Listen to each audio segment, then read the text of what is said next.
কি করতেছে এখানে বসে? কি করতেছি? আলুর পাপড় দিতেছি। আমি তো মনে কর বাজারের ভিতরে গেলেই যদি আলুর পাপড় বিক্রি করতে দেখি কাউরে, তাহলে আমি আলুর পাপড় কিনি। আলুর পাপড় আমার কাছে এত ভালো লাগে। তো এই যে 5 কেজি কিনে আনছি, এই যে কাটছি, এই যে কাটছি, আর ওই যে বাকিগুলো আছে কাটতেছি। কালকে আরো আনবো, আরো পাপড় দিব। এই পাপড়টা আমার কাছে অনেক অনেক মজা লাগে। আর এই সময় কিন্তু অনেকেই পাপড় দিয়ে রাখে, যেহেতু এই সময় আলুর দামটা একটু কম, এই জন্য তো বড় ছোট ছোট কিছু দিতেছে ভিতরে। আমি পাপড় দেবো দেখা বড় বড় গুলো আনছি।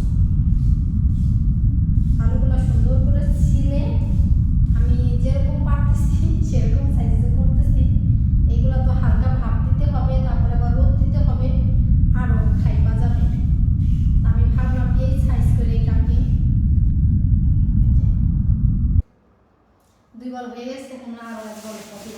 এখানে আরও আলু আছে, বেশি করে দিয়ে রাখবো। আর বর্তমানে যে রোদ উঠতেছে, এখন 2 দিন রোদ দিলে মশমশা হয়ে যাবে।